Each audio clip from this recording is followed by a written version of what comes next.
Hey Drift fam, today is coilover day, but when installing coilovers I want to make sure that my wheels don't hit my fenders, so I'm also going to roll my fenders. I'm a big fan of Stance coilovers. I got here some brand new Stance XR1s from my HCR32. They, for me, they're the best bang for buck.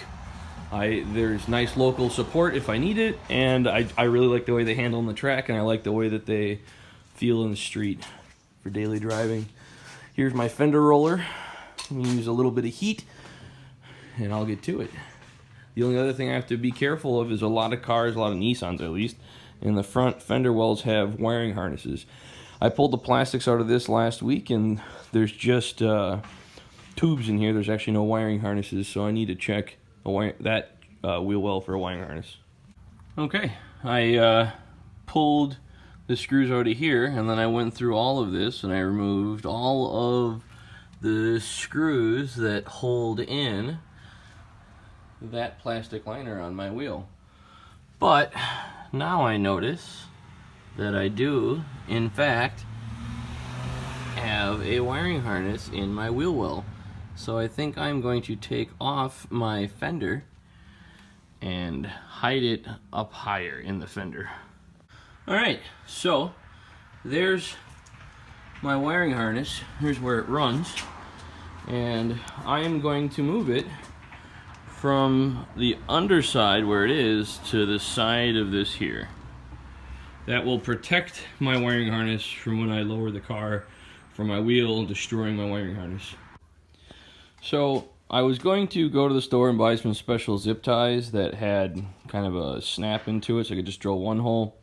But I'm dirty, didn't feel like going to the store, so I drilled two. So these were already here. I'm gonna run the harness up here. I kind of wanted to remove this piece so I could get my wiring harness away from it as possible. I'm a little afraid that by running it alongside here that this could cut it if my wheel hits it. I'm going to run it without cutting it for now, but after I get my wheel fitment set up, if it's too close, I will probably cut this out, put it where I want, and weld the support bar back in. But for now, I just drilled all these holes, 2 holes in here, so I can run the harness up inside there. Okay, I am done. It is all moved out of the way. So from a wheels perspective, it's good. That makes me nervous still, but we'll see if it's a problem later. The only other thing worth note is this lip on my old S13 used to cut my tire, so I ended up taking a hammer and pounding that over. I'm not going to start with that, but we'll see if that's an issue later. Okay, here's my fender roller. I already took out the plastic liner. I already relocated my harness. Now I need to roll that inside lip that's on that edge. So you take a heat gun and you apply heat to the paint. It makes the metal more malleable, and also it kind of makes the paint more malleable, trying to prevent the paint from cracking. So you apply heat to this, you use your fender roller, you slowly apply pressure, and you start rolling in this lip up top here. If need be, you can start with a rubber mallet. Put your hand on the outside, give it some taps, and that way you can start to bend the lip where you need it to go, and then you can use your fender roller to finish it off. The only thing that's left on these front of the cars is usually where your bumper meets up with your fender. You need to make some changes in here, and I haven't gotten to that yet, but I'm gonna have to move my mounting point in and cut the material back there to give some. Here we have my front Stance coilover, my XR1. There's a few things to note about how to install these coilovers. For any coilovers, you got to remove the old one. Different ones mount up different ways, but this mounts to the chassis. This mounts to your knuckle. Pretty straightforward. These threads here with your lower mount, this is how you adjust your ride height. Here's your springs. Here's your locking collars. Here's how you adjust your preload. Up top here, this is where you adjust your dampening. So, turn it all the way one way, and then you know where you stand. It should have, depending on the coilovers, these have 16. I can go all the way. Going clockwise on these makes it more and more stiff. Going counterclockwise makes it softer. Once I get all the way to the end, it will stop clicking. So here I am, I'm at full soft. To set your preload, unless you know how you want your preload set up for the common user, you don't want any preload. So this is, bottom one's your locking collar, and then you have your spring perch. Loosen up your locking collar, Thread this up until it touches the spring and there's no more slack, and then do one more turn, and then bring up your locking collar to lock it in place. You should still be able to turn your spring. It should take some effort. It shouldn't be loose, but it doesn't go up and down at all, and it should rotate. That sets your preload to 0. This is a properly set up preload. I put a tape measure to it to make sure that the height from here to here is the same for both my fronts, to make sure they are the same. The fronts and rears will not be the same, or may not be the same. For the rears now, I'm going to loosen up my locking collar, and then I can thread this collar up or down to set the ride height of my car.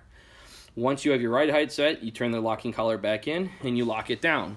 You do these adjustments with the provided spanner wrenches that you get with coilovers. Once it's installed in the car, if you loosen up this locking collar, you should be able to grab the entire shock, the entire coilover, and spin it to adjust your ride height. If it's too hard, you can put a spanner wrench on your spring perch and turn that, and that will adjust the ride height.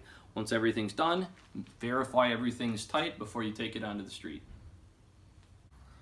Here's a little example of the old shock versus the new stance coilovers. The one side on the new one has a different size collar than the other side.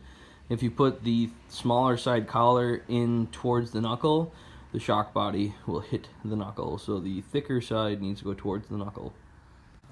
Okay, I got the top ones tightened down. I have made sure both fronts have the same dampening setting. It's bolted in there with the longer collar to space it out for the shock body. And everything's seated correctly. I double checked that the locking collars were both tight. I measured the thread difference between both front sides to make sure they were the same. The front is done.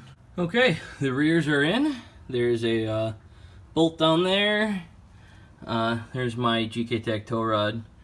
And it's pretty straightforward, really. I mean, you just take these two nuts off inside the trunk on the top of the perch, and then you come through here. And right now I just gotta play the floaty dance of me going back and forth in my Skyline to make sure back and forth. I have to jack it up, put it down, jack it up, put it down to get the ride height set. So pretty much done other than that.